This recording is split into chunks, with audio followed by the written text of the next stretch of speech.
Sebelumnya, kita telah membahas bagaimana keadaan Jepang setelah menguasai seluruh Asia, sampai dengan Amerika membuat serangan balik terhadap Jepang dari pihak sekutu.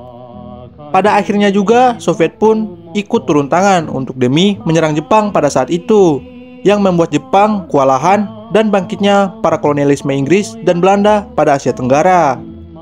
Saat itu, Jepang menjawab Mokusatsu. Kata tersebut diterjemahkan militer Amerika Serikat yang dipimpin Jenderal Douglas MacArthur, yaitu artinya jangan memberi komentar sampai keputusan diambil, yang kemudian dicari padanannya sebagai no comment. Pihak militer Amerika Serikat menganggap bahwa jawaban itu adalah bentuk pembangkangan dan pengabaian. Deklarasi Potsdam, Kekaisaran Jepang menyerah dan mengakhiri Perang Dunia Kedua. Setelah pemboman atom di Hiroshima dan Nagasaki serta deklarasi perang oleh Uni Soviet. Dalam pidato radio nasional pada tanggal 15 Agustus, Kaisar Hirohito mengumumkan penyerahan diri kepada rakyat Jepang melalui Gyokuon Hoso, sebuah periode yang dikenal sebagai pendudukan Jepang yang terjadi setelah perang, yang sebagian besar dipelopori oleh Jenderal Angkatan Darat Amerika Serikat Douglas MacArthur untuk merevisi konstitusi Jepang dan mendemilitarisasi Jepang. Pendudukan sekutu dengan bantuan ekonomi dan politik berlanjut hingga tahun 1950-an.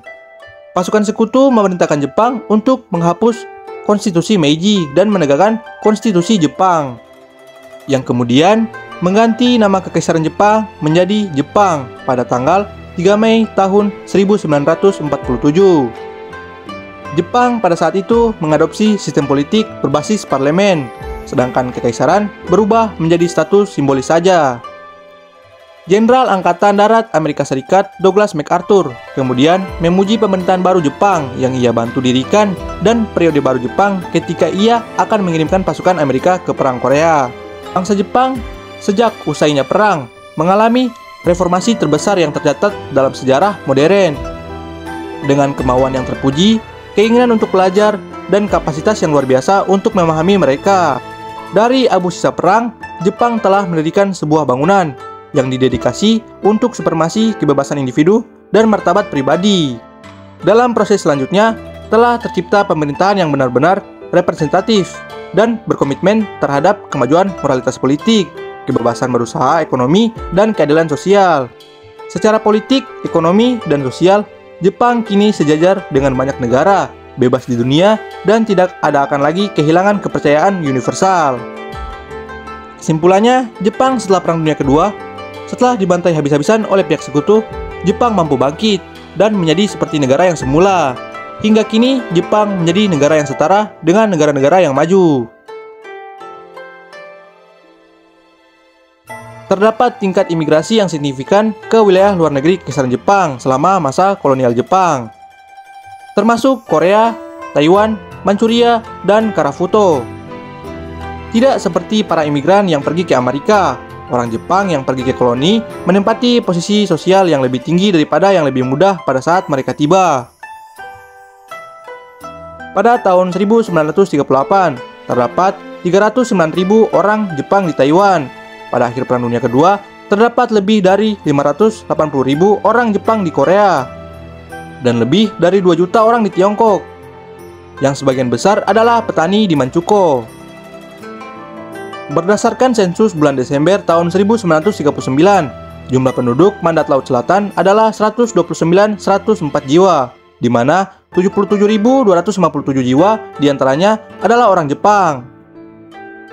Pada bulan Desember tahun 1941, Saipan mempunyai populasi lebih dari 30 orang, termasuk 25.000 orang Jepang.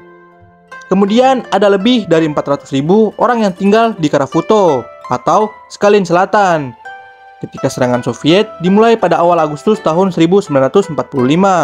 Sebagian besar adalah keturunan Jepang atau Korea. Selanjutnya, ketika Jepang kehilangan Kepulauan Kuril, 17.000 orang Jepang diusir, sebagian besar dari Kepulauan Selatan. Setelah Perang Dunia Kedua usai, sebagian besar orang Jepang di perantauan ini dipulangkan ke Jepang. Sekutu memulangkan lebih dari 6 juta warga negara Jepang dari koloni di seluruh Asia.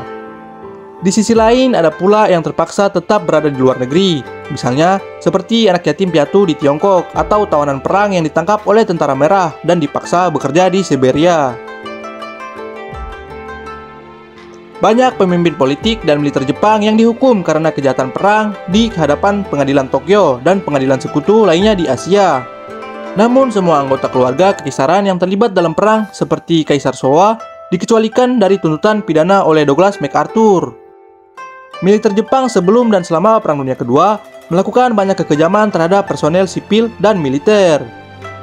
Ada juga serangan menadaknya di Pearl Harbor pada tanggal 7 Desember tahun 1941 sebelum deklarasi perang dan tanpa peringatan, menewaskan 2.403 personel militer netral dan warga sipil serta melukai 1.247 lainnya. Pembantaian skala besar, pemerkosaan, dan penjarahan terhadap warga sipil dilakukan. Pembantaian daerah Chongqing, pembantaian Nanjing, dan penggunaan sekitar 200.000 wanita penghibur yang dipaksa menjadi pelacur untuk militer Jepang. Tentara Kekaisaran Jepang juga terlibat dalam eksekusi dan perlakuan kasar terhadap personel militer dan tawanan perang sekutu. Salah satunya, eksperimen biologi dilakukan oleh Unit 731 terhadap tawanan perang dan juga warga sipil. Hal ini termasuk penggunaan senjata biologi dan kimia yang disahkan oleh Kaisar Showa sendiri. Jumlah orang yang terbunuh di Asia Timur jauh lebih banyak akibat perang kuman milik Jepang dan juga terjadi eksperimen manusia, diperkirakan sekitar 580.000 orang sering menjadi korban. Anggota Unit 731 termasuk Letnan Jenderal Shiroishi terima kekebalan dari Jenderal MacArthur sebagai imbalan atas data perang kuman berdasarkan eksperimen pada manusia. Kesepakatan tersebut diselesaikan pada tahun 1948. Tentara Kekaisaran Jepang sering menggunakan senjata kimia. Namun karena takut akan adanya pembalasan, senjata-senjata tersebut tidak pernah digunakan terhadap orang-orang Barat, melainkan digunakan terhadap orang-orang Asia lainnya yang dinilai inferior oleh propaganda kekaisaran. Misalnya seperti Kaisar mengizinkan penggunaan gas beracun pada 375 kesempatan terpisah selama pertempuran Wuhan di bulan Agustus hingga Oktober tahun 1938. Mungkin hanya itu saja pembahasan kita kali ini mengenai Jepang dalam Perang Dunia Kedua.